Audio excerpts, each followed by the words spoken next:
Ngithi mina amaZulu nina benkashane kaMenzi yaphuza umlazi angameva.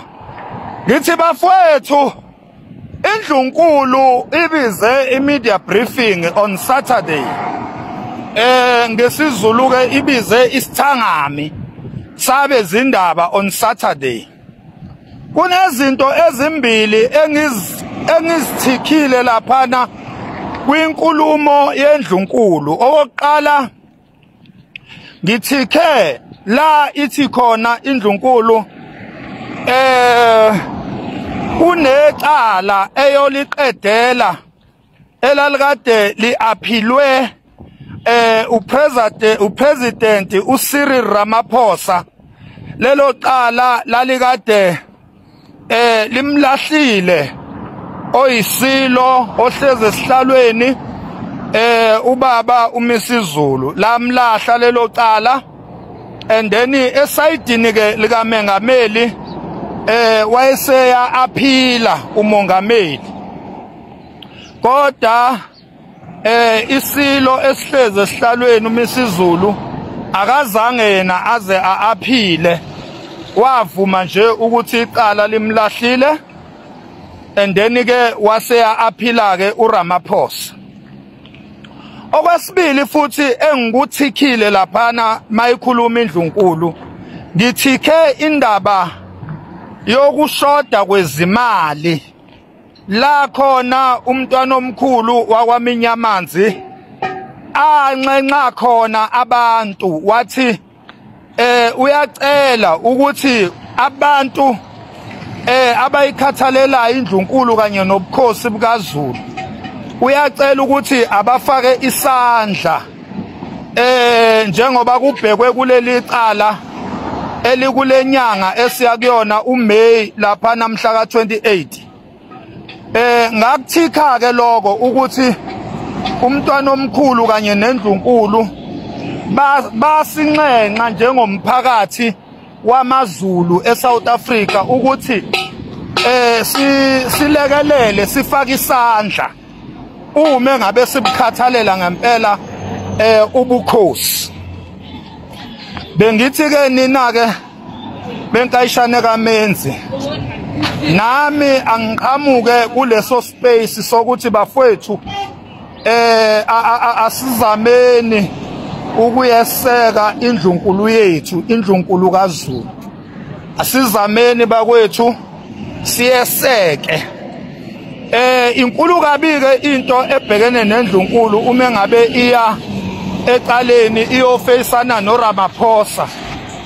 Ayincane leyo nto leyo, usuyabona nje ukuthi kufuneka izimali zangempela. Uzokhumbula phela amadola asephalaphala ngaphansi kwamantrust ukuthi into icala nje linoRamaphosa phakathi lisuke kuyicala elibiza kakhulu.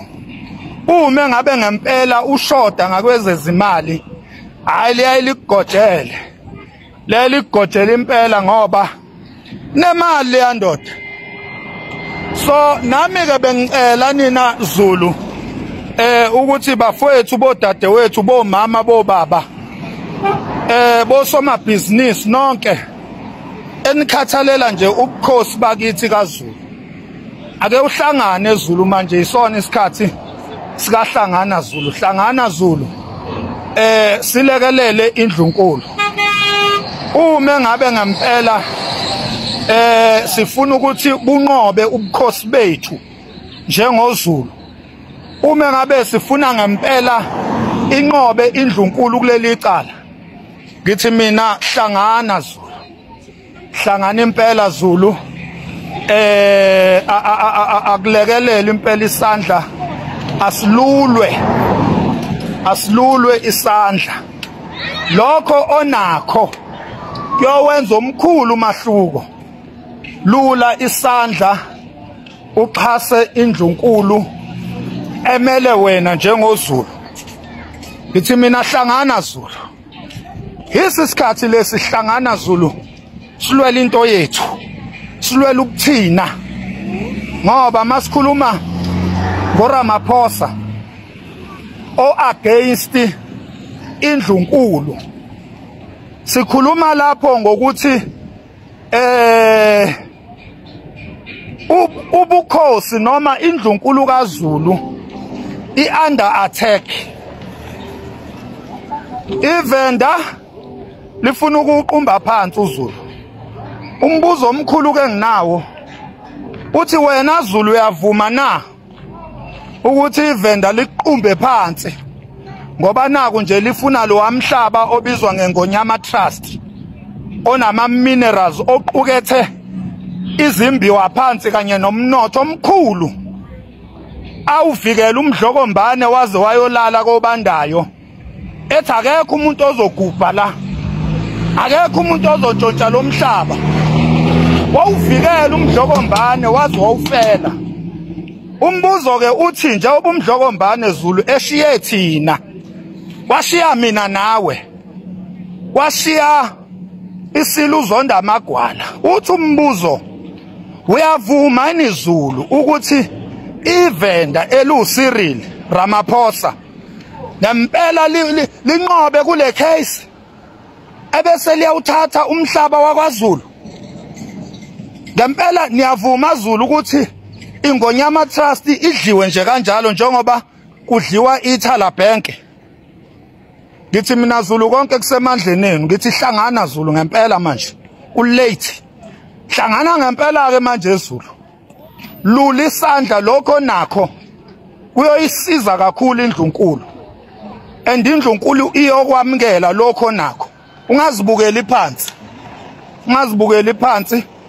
Lokho nakho uma kusuka enhlizweni yakhe emhlophe ehlanzekile, indlunkulu iyokwamukela futhi kuyoyisiza kakhulu indlunkulu. Bekuyilawo nje amazwi ami kanye nombono wethu singomakhanya. Ake sibongeke sinethembe eZulu ukuthi mase nihlangene nina niyanqoba nikaze nahluleka. Danko!